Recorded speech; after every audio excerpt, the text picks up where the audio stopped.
Could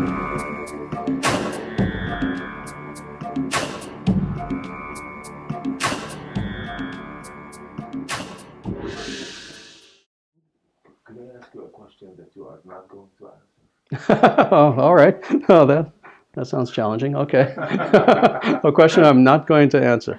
There might be a few. Okay. Have you arrived?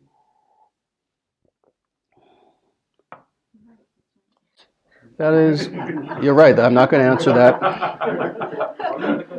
When people ask me such questions, I never answer that, and let me explain why. Several reasons. First of all, there are too many people who very eagerly will answer the question.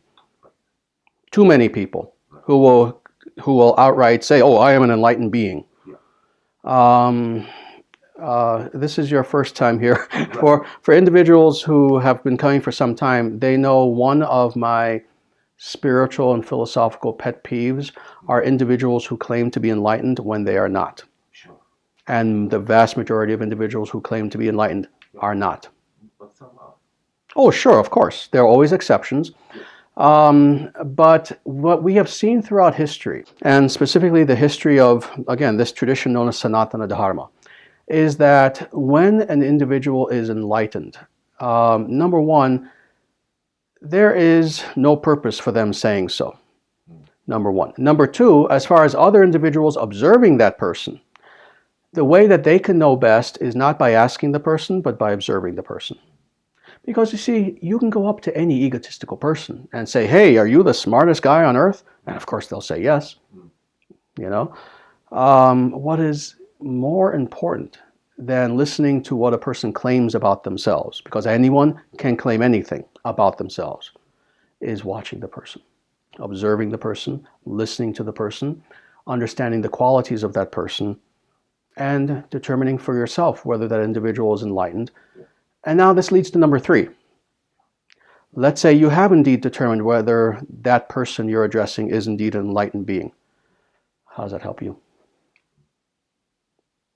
Now it can help you if then understanding that the fact that that person is enlightened, now you take shelter of that person.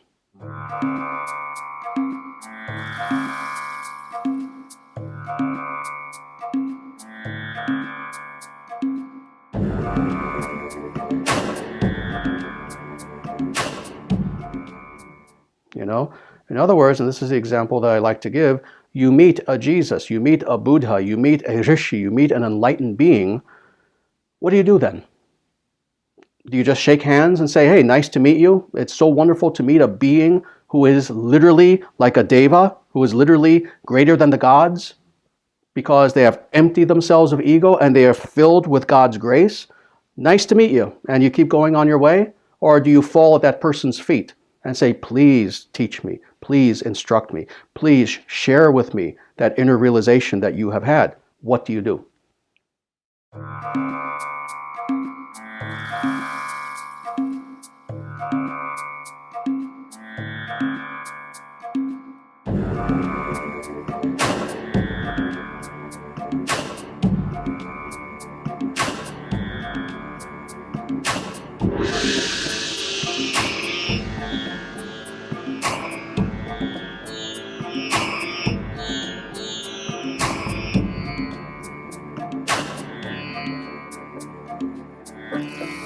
How many people met Jesus and just walked away? How many people met the Buddha and just walked away? You see? So is it even enough that you meet a being and you indeed determine, "Oh, this is an enlightened being"? More important than to simply acknowledge that is to then question, what do I do now? And when we meet an enlightened being, we're meeting what technically is called a via medium. We are meeting a being who is a transparent via medium. We are meeting a being who is quite literally a window onto transcendence.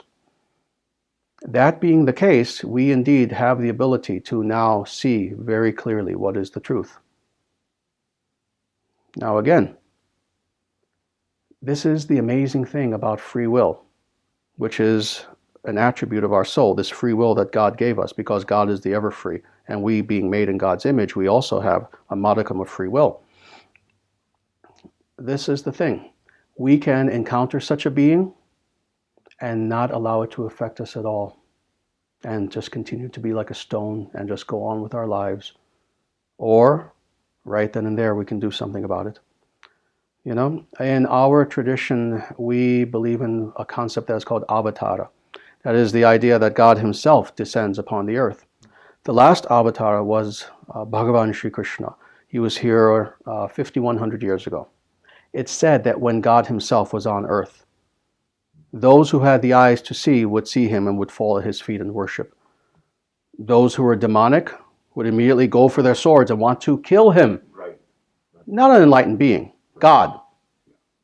And then for most people, they just saw another person who they thought was like themselves.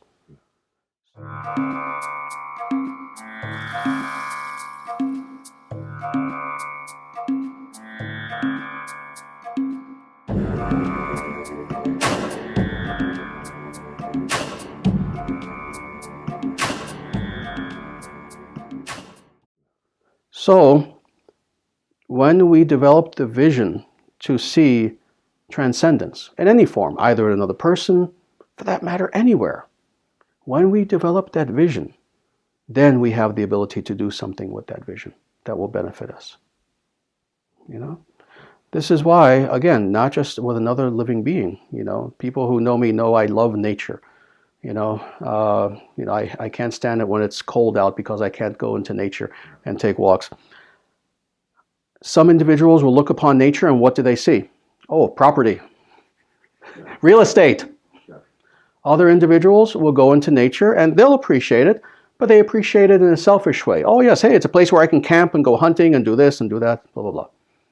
Others will go into nature and behind every leaf they see the Spirit of God.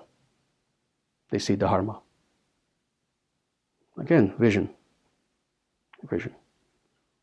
So, that's why I never answer that question, because it doesn't matter, ultimately. You determine for yourself, with any person you encounter, you know, who has nice flowing robes or whatever, you determine first by understanding what is an enlightened being and what an enlightened being acts like. And that's easy to know. It says in the scriptures exactly what an enlightened being acts like, what their attributes are, what their characteristics are. Lakshana, it's called in Sanskrit, what their characteristics are.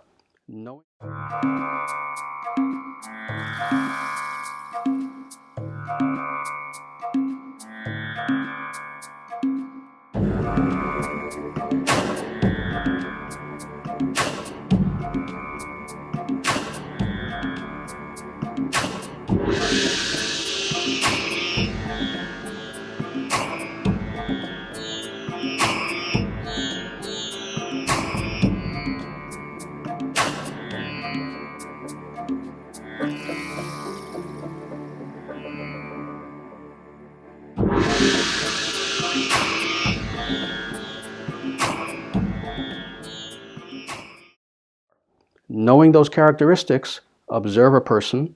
If you see that they have peace, equanimity, that they have wisdom, that I can give 100 other attributes, but this is the most important one, that they serve as a window onto the spiritual world. In other words, when you're in their presence, you feel the empowerment of God coming through them.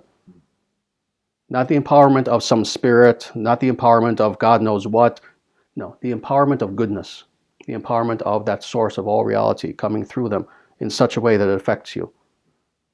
Then you're in the presence of an enlightened being.